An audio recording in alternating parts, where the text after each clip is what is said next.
Good morning people. आज आहे मंगळवार आणि माझा आहे उपवास. तर मी हे आज हे गुळाचा चहा बनवला आहे पहिल्यांदा. कारण का मी काल एक व्हिडिओ बघितला ज्याच्यामध्ये सांगितलं की तुम्ही आर्टिफिशियल साखर जास्त खाऊ नका, आपल्या बॉडीसाठी चांगलं नसतं. सो मी आज डिसाईड केलं आहे की जेवढं होईल तेवढी साखर कमी करायची. मी ऑलरेडी जास्त साखर नाही खात. माझी साखर फक्त चहामध्ये असते. मी बाहेरचे चिप्स पण खाणं बंद केलं आहे, त्यामुळे जास्त साखर नाही. पण तरी पण आता अजून थोडे सेफ्टी मेजर्स म्हणून मी गुळाचा चहा पिणं घरी प्रिफर करणार आहे आणि ऑफिसमध्ये जास्तीत जास्त कमी चहा पिणे. कसे आहात सगळे? मजेत आहात ना? बघा मी कपाट सोडून सगळं कपाट उघडते. ठीक आहे. Sorry for keep you waiting. तर मी बनवते आहे भाकऱ्या बाजरीच्या. आमच्याकडे मी तुम्हाला सगळ्यांना माहितीच असते, रात्रीच्या बाजरीच्या भाकऱ्या बनतातच, कंपल्सरी असतात त्या. ठीक आहे. सकाळच्या थोड्या चपात्या आहेत, 6 ते 7 चपात्या आहेत आणि सिंबाचं पण जेवण आहेच आहे आज सकाळपासूनचं. मग त्यांनी काही जास्त खाल्लं नाही आहे. तर हिरोनी सिंबा मला दाखवलं होतं परवाच्या का कालच्या ब्लॉगमध्ये. सिंबा आहे म्हणून आमचं गाव. आज विजुअल सगळ्यांना माहिती मला डॉग्स किती आवडतात. सध्या आम्ही आलिया ऑफिसवरनं घरी. आज दिवसभर व्हिडिओ शूट केला नाही. एकच रिझन आहे त्याच्यामागचं की जातानाही पाऊस होता, येतानाही पाऊस होता. आणि आज मी माझं कॉन्टेंट स्वतः शूट करते, तर माझ्याकडे दुसरं कोणी नाही आहे शूट करायला. तर मी एवढी खतरोगी खिलाडी झाली नाही आणि माझा मोबाईल मी बाहेर काढला आहे. ठीक आहे. तर पीठ चाळून घेते रोज. सासूबाईंची सवय आहे बाजरीचं पीठ. आणि मुंबईला ना बाजरीचं पीठ एवढं असं चांगलं दळलं जात नाही जसं आपल्या गावी दळतं. गावच्या चक्क्या खरंच खूप चांगल्या असतात ह्या पिठांच्या बाबतीमध्ये. आणि कधी कधी ना त्या गावावर नाही तर तसं 10-15 किलो पीठ पण दळून घेऊन येतं. ठीक आहे. गावी दळण करायला पण स्वस्त आहे. म्हणजे जे इथे 10 रुपये किलो आहे तर गावी आहे 5 रुपये किलो आहे. एवढा मोठा फरक आहे. ठीक आहे. आणि आज फक्त 2 भाकऱ्या करायच्या, त्यामुळे पीठ जास्त घेत नाही आहे. माझ्या भाकऱ्या पातळ असा जाड असा डिपेंड कोणाला खायच्या त्या कशावरती, कोणाला कशा आवडतात त्या. तर सासूबाई आई त्यांना माझ्या भाकऱ्या मीडियम पातळ चालतात, जाड चालत नाही. मम्मी त्या करत नाही. ठीक आहे. रिधान पण भाकरी खातो. रिधानला भाकरीचं पीठ खायची सवय त्यांच्यामुळेच लागली आणि रिधानने पण भाकरीचं पीठ खाते.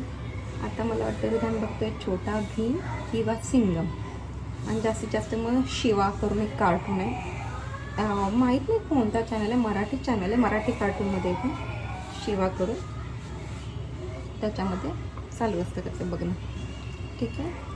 आणि चालेल आहे. अभ्यास काही केला नाही, 2 दिवस शाळेला सुट्टी होती त्याच्या, काल आणि आज. मग साहेब आपले बसले. तुम्हाला बरेच वेळेस प्रश्न असतो मी हे सेम टी शर्ट वापरते का, हे माझे घरचे घालायचे कपडे. मी ऑफिसवरून आल्याला माझे कपडे चेंज करते, हातपाय धुते आणि जेवण बनवायला घेते. ठीक आहे. घरचे माझे कपडे एकदम कम्फी असतात. आणि कधी कधी ते 2 टी शर्ट जी मॅरेथॉनची ते माझी सेमच आहे. 2-3 टी शर्ट आहेत माझ्याकडे त्याची. आम्ही मॅरेथॉन केलं होतं ना तेव्हाची ती 3 सेम टी शर्ट आहे. त्यामुळे कधी कधी 2 दिवस ते एक धुवायला गेलं की दुसरं आपाप हातात येते. त्यामुळे कधी कधी कळतच नाही. आणि सकाळी रात्री वाळत घातलेले कपडे संध्याकाळी सकाळचं सुतात. मग कधी कधी ते टी शर्ट्स रिपीट होतात. ठीक आहे. हे एक लॉजिक आहे माझ्या टी शर्टच्या मागे. तर आता मी करते त्यांची मस्त चालू आहे. ठीक आहे. तर हां, तर आता घेवड्याची भाजी बनवायची आहे. ठीक आहे. डाळ झाली आहे, सकाळच्या चपात्या आहेत, सकाळचं कालवण पण आहे. संध्याकाळची डाळ भात असतात रेग्युलरली, पण कालवण जास्त असेल तर आम्ही रात्रीची डाळ नाही बनवत नाही. मग कालवण संपायचा विचार असतो आमचा. ठीक आहे. आता कालवण जास्त आहे त्यामुळे आज डाळ नाही. जर कालवण कमी असेल तर डाळ असते, ऑलमोस्ट डाळ असतेच. कारण का कालवण त्या हिशोबानेच असतं. त्यातल्या त्यात बुधवार आणि शुक्रवार नॉनव्हेज असतं घरात, त्यामुळे डाळ तर कंपल्सरी मला लागते. रविवारचं मी काहीतरी वेगळं बनवते. या रविवारी माझं ना कन्फर्म नाही आहे काय बनवायचं, पण माझं ऑलमोस्ट जर झालं तर होईल पावभाजी बनवायची मागच्या संडेला. कारण का ह्याच आज पण माझा उपवास होता. आम्ही काही खाल्लं नाही. माझे बटाट्याचे वेफर्स असतात, ते बटाट्याचे वेफर किंवा केळीचे वेफर. ऑफिसच्या जवळच एक फरसाणाचं दुकान आहे, तिकडे मस्त केळीचे वेफर भेटतात, बटाट्याचे वेफर भेटतात आणि उपवासाचा चिवडा पण भेटतो. मग परत ते राजगिऱ्याचे लाडू, चकली, उपवासाची चकली पण भेटते साबुदाण्याची, माहीत नसेल तर सांगत होते. राजगिऱ्याची चकली राजगिऱ्याचे लाडू, साबुदाण्याची चकली भेटते, प्लस शेंगदाण्याची चिक्की पण भेटते माझ्या ऑफिसच्या. खूप छान चिक्की आहे, म्हणजे मला वाटलं नव्हतं एवढी छान भेटत असेल, पण भेटते. ठीक आहे, पहिला गोळा गोल करून घेते, जास्त वाटलं तर मग तो काढायला बरं पडतं. ठीक आहे, हे माझ्या मम्मीने शिकवलं मला. सगळ्यात पहिलं भाकरी बनायला माझ्या आजीने शिकवलं, पप्पांच्या मम्मीने. ठीक आहे, त्याच्यानंतर ना एवढं काय प्रो झाली नाही मी, कारण का मी तेव्हा 7वीतच होते. ठीक आहे, मग माझ्या मम्मीने शिकवलं मला भाकरी बनवायला. मम्मीने म्हणण्यापेक्षा माझ्या दीदीने जास्त चांगल्या भाकरी बनायला शिकवलेला. माझ्या शिकवण्यामध्ये भरपूर जणांचा हात आहे. माझी एक आत्या होती विक्रोळची, आता नाही घेते सध्या.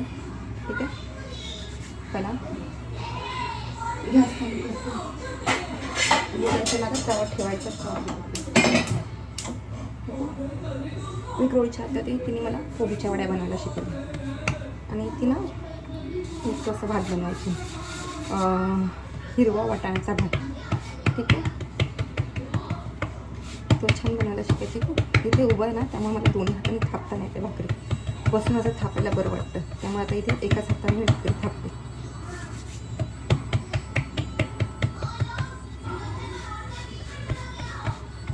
आणि दोन हाताने फक्त जरा ती इथे तिथे फिरवायला बरं पडतं.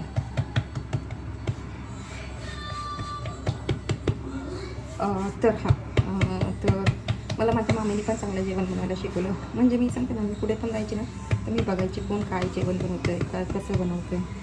तर ऑलमोस्ट माझ्या मम्मीने शिकवलं मला सगळं, पण मी पण माझ्या मम्मीला चांगले पदार्थ बनवायला शिकले. जसं की चायनीज, सँडविच, हे सगळं मी बनवायला शिकले. All thanks to YouTube. मग त्याच्या मदतीने मम्मीला शिकवलं मी. माझे पप्पा पण छान जेवण बनवतात. माझ्या पप्पांच्या हातची बटाट्याची भाजी, डाळ भात, चपाती पण छान करतात माझे पप्पा. ठीक आहे, मसाले भात खरंच. म्हणजे पप्पा ना जेव्हा लहान होते, ठीक आहे, माझे पप्पा जेव्हा लहान होते, आय थिंक 6 वर्ष, तेव्हाच बाबांची डेथ झाली होती. आणि त्याच्यानंतर ना मग पप्पा त्यांच्या रिलेटिव्सकडे राहिले. म्हणजे कधी ह्या मामाकडे, कधी चुलत मामाकडे, कधी मावस मामाकडे. काकांकडे नाही राहिले, कारण का पप्पांना एकच काका होते. आणि जसे आजोबा वारले, तसे पप्पांच्या काकांनी त्यांना वेगळं दिलं. 10व्यानंतरच वेगळं दिलं. त्यामुळे माझे पप्पा धरून 6 जण, 5 जण होते. पप्पा धरून 6 जण मुलं होती माझ्या आजीला. तर माझ्या आजीने गाव सोडलं आणि मुंबईला आली. त्याच्यानंतर ना तिने खूप स्ट्रगल केलं यार आयुष्यात माझ्या आजीने. मी खूप सांगत बसले, माझा व्हिडिओ हा खूप लांब होणार आहे. तर खूप स्ट्रगल केल्यानंतर ना पप्पा त्याच्याकडे राहिले, सगळे रिलेटिव्सकडे राहिले. पण तुम्हाला माहिती आहे, ज्याचे आईवडील नसतात जवळ, त्यांना किती स्ट्रगल असते आयुष्यात. ठीक आहे, ही स्ट्रगल माझ्या पप्पांनी बघितली. मग जा खाऊन जा खाऊन जा. आई